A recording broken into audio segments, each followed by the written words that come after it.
तो हेलो छात्रों, कैसे हैं आप सब। उम्मीद है अच्छे होंगे, बढ़िया होंगे। तो आज की इस वीडियो में हम कक्षा 8 की इंग्लिश की बुक का लेसन 7 को हिंदी में समझाएंगे। वाटर वाटर एवरीवेयर जो ये लेसन है हमारा, तो पॉइंट है यहाँ पर। तो चलिए फिर स्टार्ट करते हैं। यदि आप लोग चैनल पर नए हैं तो सब्सक्राइब कर लेना ज़रूर, ताकि अगले चैप्टर की वीडियो जब भी पढ़ेंगी तो आपको नोटिफिकेशन मिल जाएंगी। चलिए फिर शुरू करते हैं, ठीक है। तो यहाँ पर जो हमारी जो पहला पॉइंट है ये है ना, ये हेडिंग है हमारे लेसन का। तो इसमें है वाटर वाटर एवरीवेयर, मतलब कि हर जगह पानी ही पानी है ना। तो चलिए फिर इस लेसन में आपको 3 क्वेश्चन पूछे गए हैं। पहला क्वेश्चन ये है, do you like rainy season, क्या आपको वर्षा वाले दिन पसंद है। बरसात के दिन पसंद है। रेनी सीजन का मतलब होता है वर्षा वाला मौसम। तो क्या आपको पसंद है, तो पसंद है नहीं है कमेंट में बताना हमें, आपको पसंद है कि नहीं है। फिर दूसरा है what happens when it rains heavily. तो इस दूसरा क्वेश्चन में ये पूछा गया है कि आपको यानी कि क्या होता है जब बहुत तेज़ वर्षा होती है ना। जब हमारे गांव में, शहर में बहुत तेज़ बारिश होती है तो क्या होता है। ये क्वेश्चन, दूसरा क्वेश्चन पूछा गया है। फिर तीसरा क्वेश्चन है, तीसरा सवाल है,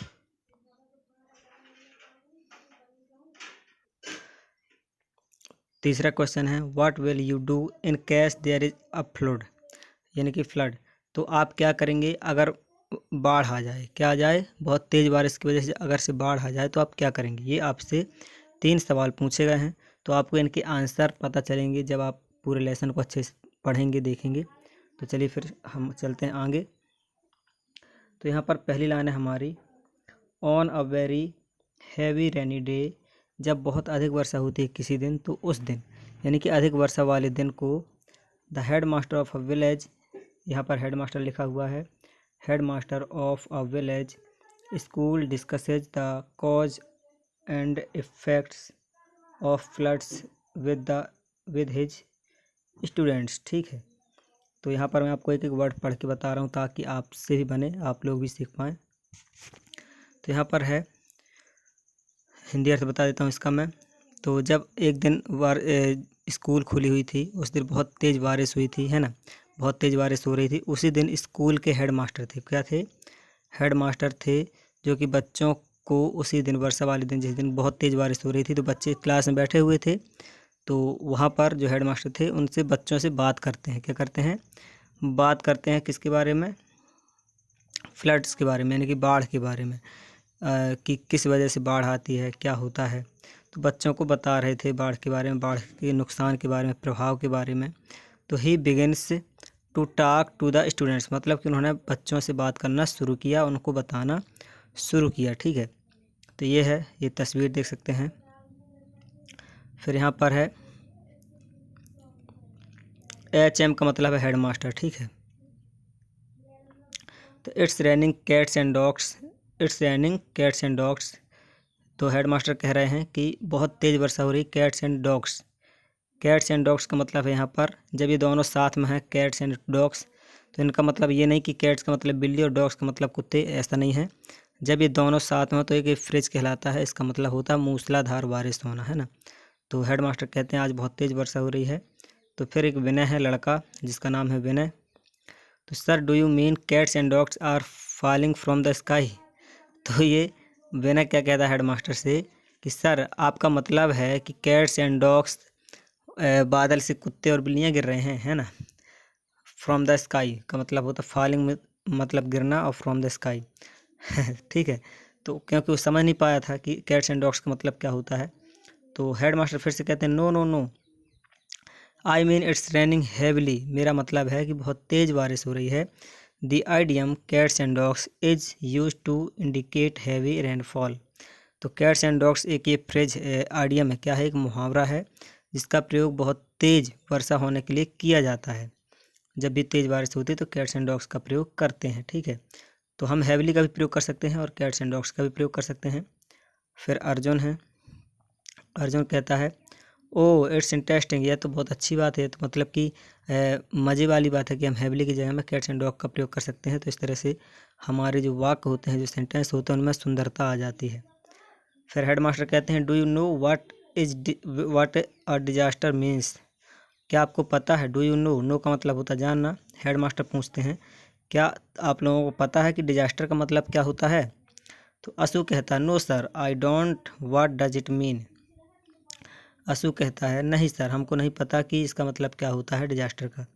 तो हेडमास्टर कहते हैं disaster is an unexpected event such as an incident, a flood और अ फायर। ठीक है, यहाँ डिजास्टर का मतलब है कि एक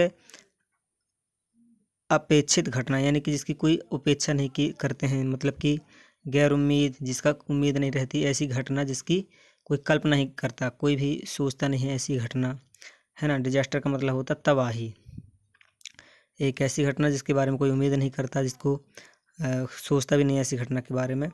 सच एन इंसिडेंट, ऐसी दुर्घटना जैसे कि बाढ़ हो गई, और फायर लग जाना यानी कि आग लग जाना है। एंड इट किल्स और injures a lot of people और causes a lot of damage to property. ठीक है, तो मतलब कि डिजास्टर का मतलब होता है एक प्रकार से तबाही, जिसमें बहुत से लोग मारे जाते हैं और बहुत सा नुकसान होता है, बहुत सारा, और मतलब कि बहुत बड़े बड़े नुकसान हो जाते हैं। तो इस तरह से हम उसको तबाही बोल सकते हैं कि तबाही किसे कहते हैं।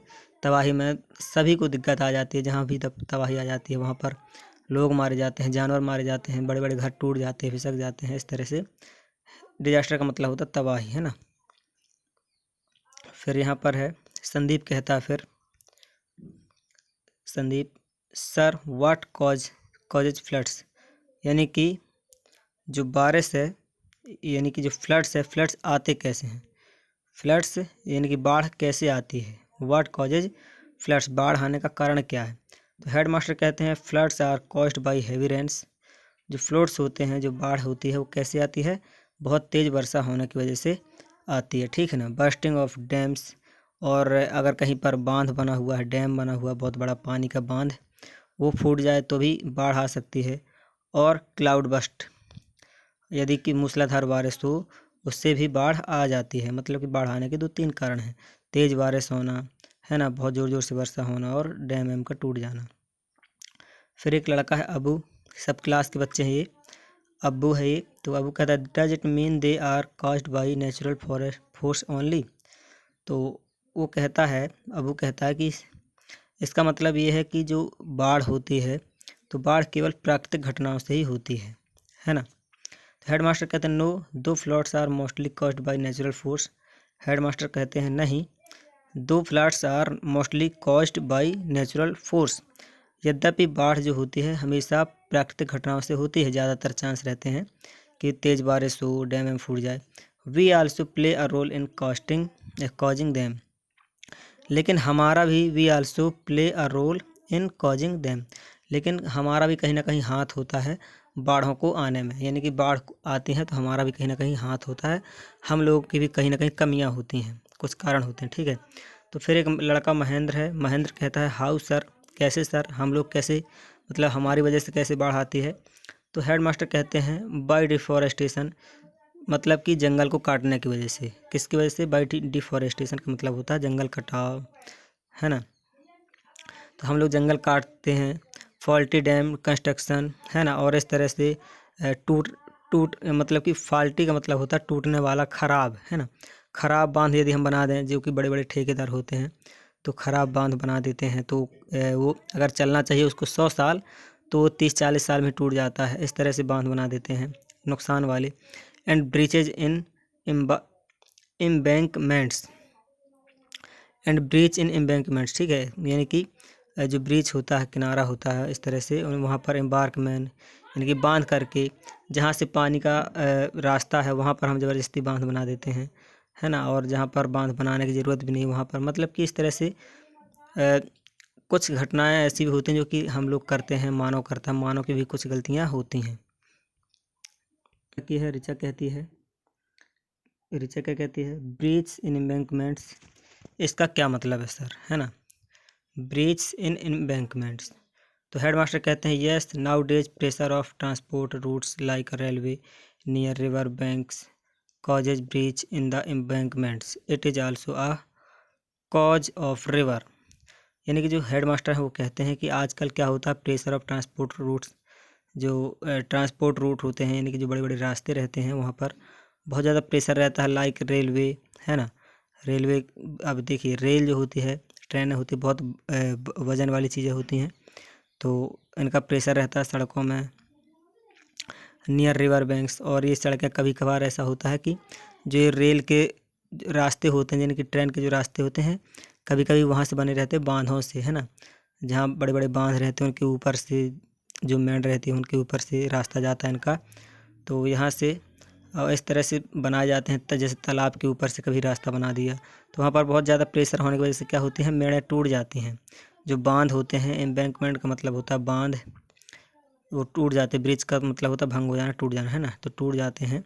तो it is also a cause of flood, तो यहाँ से भी बाढ़ आने के चांसेस रहते हैं। फिर महक कहती है, sir what are the effects of floods on अस।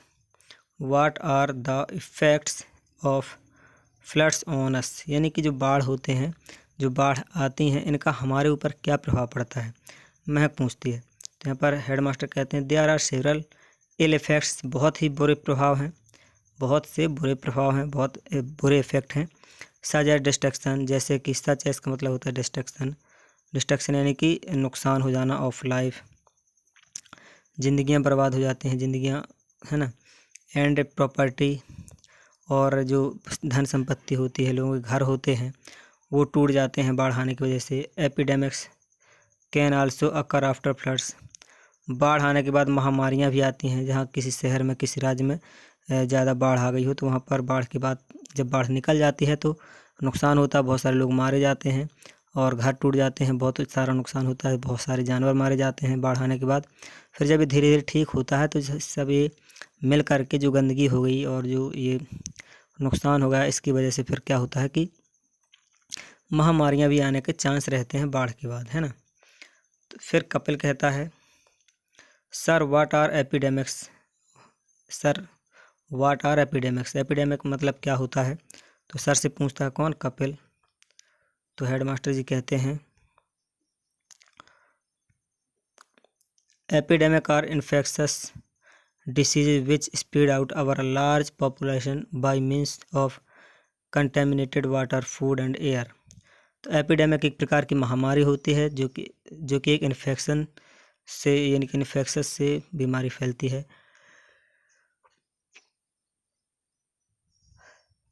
छूने से, यानी कि इन्फेक्शस डिसीज है जो कि फैलती है, एक दूसरे में बहुत ज़्यादा फैलती है और इस तरह की होती है, यानी कि पूरा गांव का गांव इसमें बर्बाद हो सकता है, पूरे गांव के लोगों को बीमारी हो सकती है। अगर 100 लोग हैं तो पता चला कि 100 लोगों को वही बीमारी हो जाती है। तो जब किसी एक प्रकार की बीमारी, कोई एक प्रकार की बीमारी हर किसी को हो, 200 300 400 500 1000 लोगों को वही बीमारी हो, तो उसे कहते हैं एपिडेमिक, यानी कि महामारी कहते हैं, है ना। और ये बहुत ज़्यादा पॉपुलेशन को घेर लेती है बीमारी इस तरह की। और कंटेमिनेटेड, यानी कि दूषित वाटर की वजह से, कंटेमिनेट का मतलब होता है, और ये बीमारियां, महामारियां कैसे फैलती हैं, दूषित पानी होने की वजह से। खाना दूषित हो गया, यानी कि गंदा हो गया, हवा गंदी हो गई, तो वहाँ का माहौल, जहाँ का खाना गंदा हो, पानी गंदा हो, हवा गंदी हो, तो वहाँ ऐसी सिचुएशन में, ऐसे एरिया में, क्षेत्र में महामारी फैलने के चांस ज़्यादा रहते हैं, ठीक है। तो फिर भावना कहती है, oh that's why we have cholera, malaria and diarrhoea after the rains every year. तो भावना कहती है कि अच्छा, ओ दैट्स वाई, इसीलिए वी हैव कॉलरा, इसीलिए हमको क्या हो जाता है, कॉलरा की एक बीमारी होती है जो कि वर्षा वाले दिनों के बाद, यानी कि रेनी सीजन के बाद होती है, ठंडियों के, यानी कि बरसात के दिनों के बाद जो ये बीमारियाँ होती हैं। तो भावना कहती है ना, कि इसीलिए हमको रेनी सीजन के बाद, वर्षा वाले दिनों के बाद, बरसात के दिनों के बाद मलेरिया हो जाता है, डायरिया हो जाता है, इस तरह की बीमारियां होती हैं, है ना। हर साल हमको ये बीमारियां होती हैं वर्षा के दिनों के बाद। तो हेडमास्टर कहते हैं, yes and soil erosion is another ill effect of floods. हाँ, और एक सॉइल इरोजन भी होता है, एक दूसरा दुष्प्रभाव है जो कि बाढ़ की वजह से होता है। सॉइल इरोजन का मतलब होता है कि जो मिट्टी कटाव होती है, जो कि बहुत ज़्यादा बाढ़ आने के बाद कई बहुत सारा मिट्टी बह जाती है। गांव में पता चला कि नाले बन गए, सम जगह में क्या हुआ, खबड़ हो गया, ऊंच नीच ज़मीन हो गई, बहुत सारी मिट्टी बहा के ले जाता है, बहुत सारा पानी। तो मिट्टी कटाव भी हो जाता है। पता चला कि जहाँ पर खेती होती है वहाँ की मिट्टी ही गायब हो गई, बह गई, ऊपर वाली परत, है ना। तो बहुत दिक्कतें आती हैं बाढ़ की वजह से। फिर एक आशीष नाम का लड़का है सर, वो कहता है sir what should we do in a situation when floods confronts us. तो हमें क्या करना चाहिए जब बाढ़ आ जाए, जब बाढ़ आती है ना। तो कन्फ्रंट्स, जब हमें बाढ़ मतलब घेरे या बाढ़ आए जहाँ पर हम रहते हैं, तो अगर बाढ़ आती कभी तो हमको क्या करना चाहिए।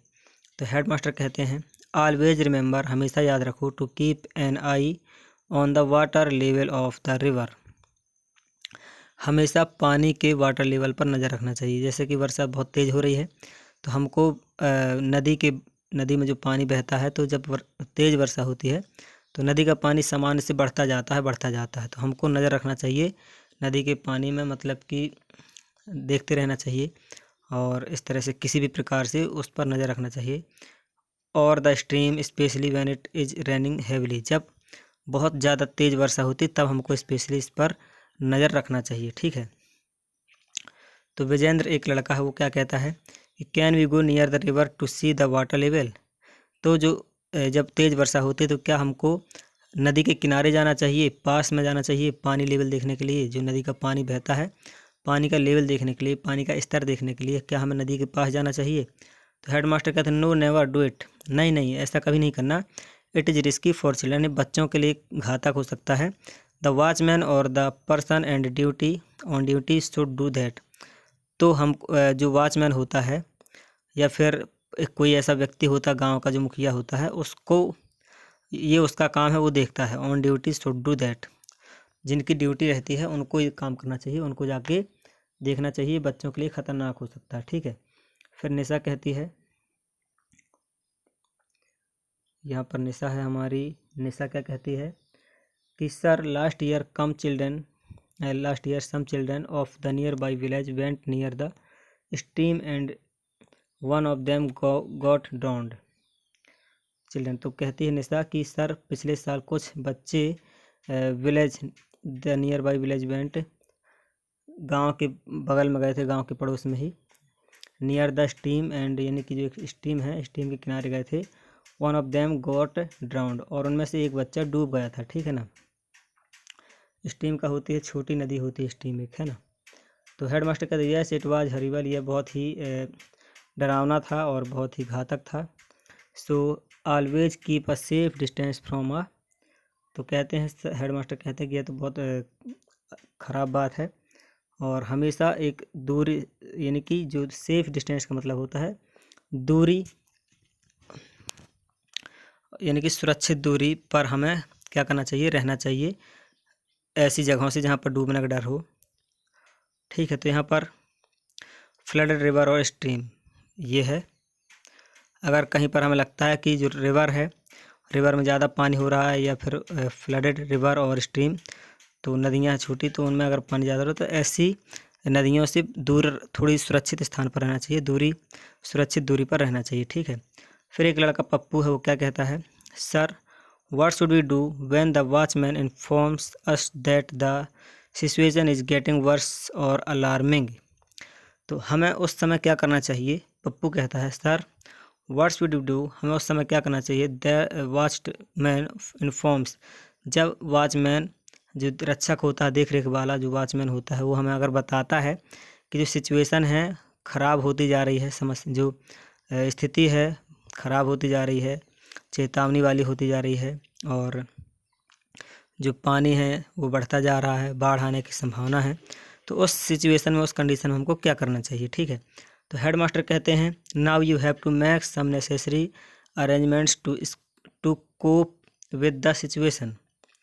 तो हेड मास्टर कहते हैं कि you have to make some necessary arrangement, आपको कुछ ज़रूरी अरेंजमेंट करनी है, कुछ व्यवस्था करनी है जो कि ज़रूरी व्यवस्थाएं हैं, to cope with the situation, और सिचुएशन के साथ चलने की, सिचुएशन के साथ, यानी कि जो घटना है घटना घट रही है, जो हालात हैं उन हालातों के साथ चलने के लिए, और उस समय आपको क्या करना चाहिए, उचित ऊपर जाना चाहिए और सुरक्षित स्थान पर जाना चाहिए, इस तरह से तैयार रहना चाहिए, ठीक है ना। रचना कहती है, रचना एक लड़की का नाम है, रचना कहती है व्हाट आर दे, ये सब चीज़ें क्या हैं, अरेंजमेंट क्या है, आवश्यक अरेंजमेंट क्या है, व्यवस्था क्या है। तो हेड मास्टर कहता है first don't get panicky in any circumstance, किसी भी हाल में पैनिकली मत होना। डोंट गेट पैनिकली का मतलब होता है कि तहलका मत मचाओ, घबराओ नहीं, है ना। किसी भी हालत में, किसी भी सिचुएशन को, कैसी भी सिचुएशन हो, हमें घबराना नहीं चाहिए, ठीक है। असू कहती है, जो असू है, असू कहती है यस सर, ठीक है। फिर हेडमास्टर कहते हैं and try to help your parents, और अपने माता पिता की मदद करने में मदद करो, मतलब कि सहायता करने में सहायता करो, अपने माता पिता की सहायता करो, ठीक है। मतलब कि माता पिता तो जो होंगे ऐसी सिचुएशन में वैसे भी अच्छा काम करेंगे, बचने का उपाय ढूंढेंगे, तो जो भी वो कर रहे हैं उनके साथ हेल्प करो, उनके साथ काम करवाओ, जो भी वो कर रहे हैं और तुम्हें काम दे रहे हैं छोटा मोटा, तो उनकी हेल्प करवाओ ऐसी सिचुएशन में। तो शुभम कहता है, एक शुभम नाम का लड़का है, शुभम कहता है how can we help them, हम अपने माता पिता की मदद कैसे कर सकते हैं, क्या कर सकते हैं हम उनके लिए। तो फिर हेड मास्टर कहते हैं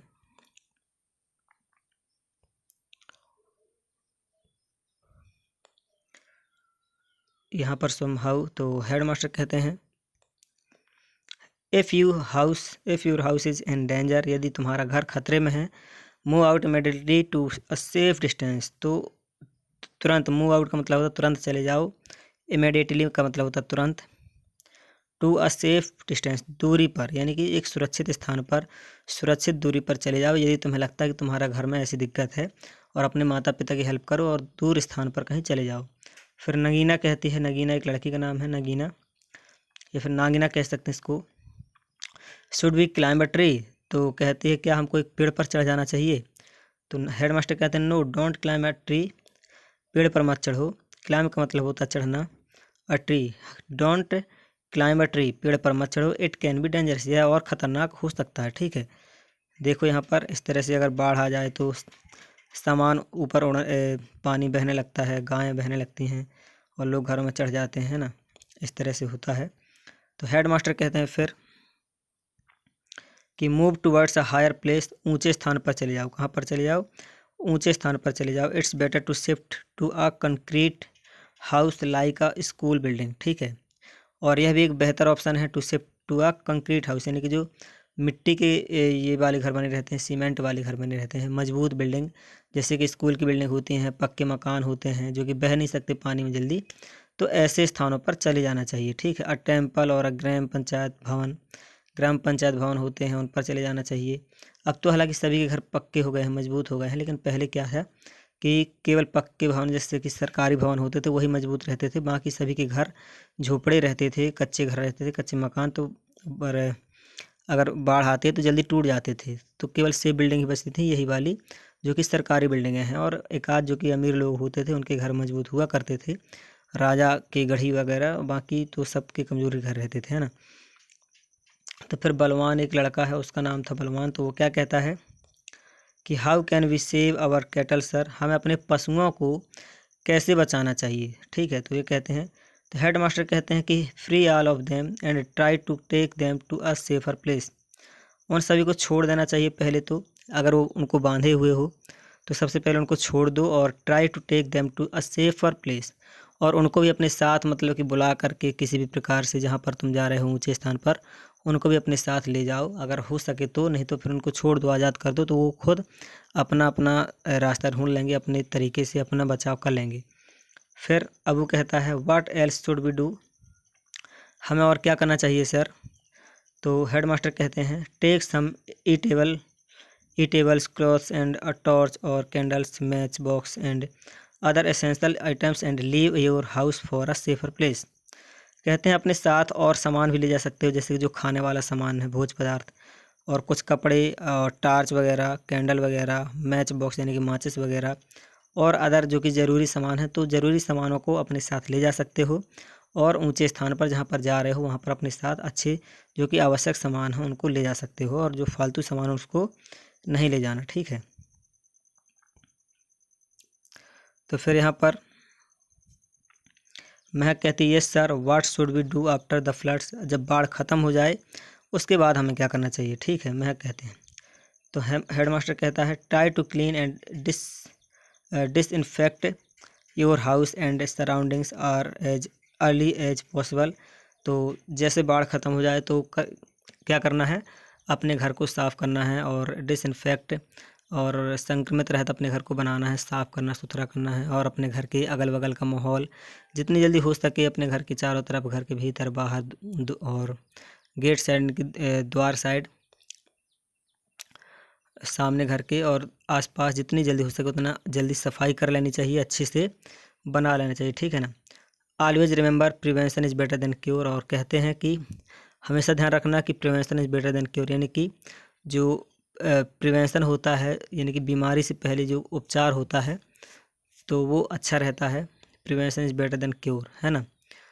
तो अब निशा कहती है how to disinfect our houses. तो निशा कहते हैं हम अपने घर को दूषित रहित कैसे बनाएं, संदूषित हो जाते हैं बाढ़ आने के बाद, संक्रमित, तो असंक्रमित कैसे बनाएं। तो हेडमास्टर कहते हैं स्प्रे सम पेस्टिसाइड लाइक डीडीटी एक कीटनाशक दवाई है, तो इनको घर में अपने छिड़काव करो सफाई करने के बाद। जब पूरी तरह से सफाई हो जाए फिर उसके बाद डीडीटी का भी छिड़काव कर दो। और लाइम वाटर चूने वाले पानी से घर को धो दो, केरोसिन से धो दो, फिनॉल से, एटीसी बहुत सारी चीज़ें होती हैं, इनसे अपने घर को साफ़ कर सकते हैं। In and around your house, और अपने घर के आसपास इनका छिड़काव कर दो। But the most important measure is to take care of drinking water. जो सबसे ज़्यादा ज़रूरी चीज़ है वो पीने वाले पानी को साफ़ करना है। तो पीने वाले पानी को सबसे ज़्यादा ज़रूरी है कि उसको साफ़ करो, ठीक है। साफ़ हालांकि हर चीज़ करना है। तो साजिद कहता है sir what should we do to purify the drinking water. हमें अपने पीने वाले पानी को साफ़ करने के लिए क्या करना चाहिए। प्योरीफाई में मतलब होता है साफ़ करना, ड्रिंकिंग वाटर यानी कि पीने वाला पानी, ठीक है।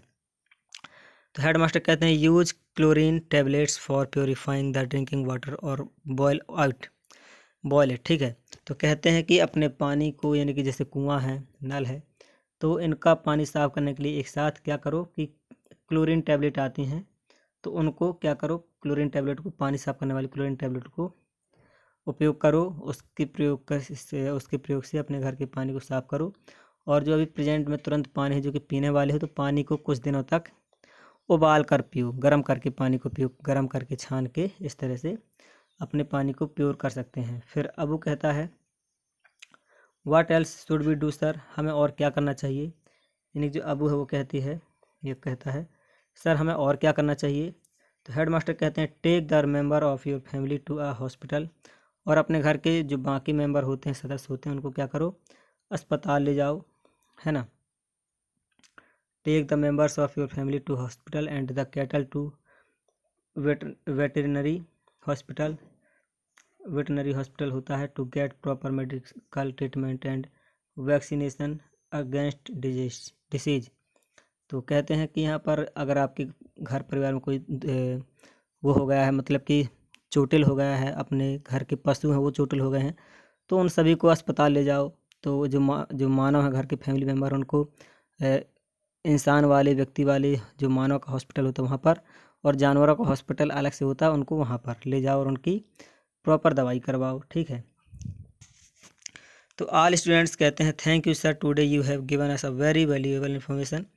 सभी बच्चे सर का धन्यवाद करते हैं एंड कहते हैं टुडे आपने हमें, टुडे मीन्स आज आपने हमें बहुत ही वैल्यूएबल इन्फॉर्मेशन, बहुत ही कीमती ज्ञान दिया है, बहुत ही कीमती ज्ञान दिया, बहुत ही कीमती जो है जानकारी हमको प्रदान की है, दी है, अच्छी जानकारी सिखाई है। तो हेडमास्टर कहते हैं okay now go back to your houses. ठीक है, अब अपने घर जाओ वापस। नाउ मीन्स अब, go back to your houses, अपने घर जाओ। मै गॉड फॉरबिड, भगवान क्या करे, मै गॉड फॉरबिड, भगवान माफ़ करे, या भगवान मतलब ऐसा ना करे कुछ भी, है ना, कि बाढ़ वगैरह आए। But at any time in future you here some alarming news like a flood, do shift to a safe place like this school building with your family and neighbors as soon as possible। Sir कहते हैं last में कि भगवान ना करे कि ऐसा कुछ हो कभी, लेकिन अगर ऐसा कुछ होता है तो क्या करो कि सभी लोगों के साथ अगर ऐसी खबर कभी मिलती है, ठीक है ना, इन फ्यूचर, भविष्य में, इन फ्यूचर का मतलब होता है भविष्य में, और अगर ऐसी कोई सूचना मिलती है, घटना ऐसी घटित होती है, तो जाओ अपने घर वालों के साथ, परिवार वालों के साथ, और सुरक्षित स्थान पर चले जाना, ठीक है ना। तो ये हमारा लेसन ख़त्म हो चुका है और ये एक्सरसाइज है, इसका वीडियो हमने अलग से बनाया हुआ है, सभी को हमने कवर किया है, सभी क्वेश्चन को। तो यदि आप वो वीडियो देखना चाहते हैं तो डिस्क्रिप्शन में आपको लिंक मिल जाएगी, और यदि आप लोग चैनल पर नए हैं तो सब्सक्राइब कर लेना बच्चों, ठीक है। मिलते हैं नेक्स्ट वीडियो में, और जब तक के लिए जय हिंद।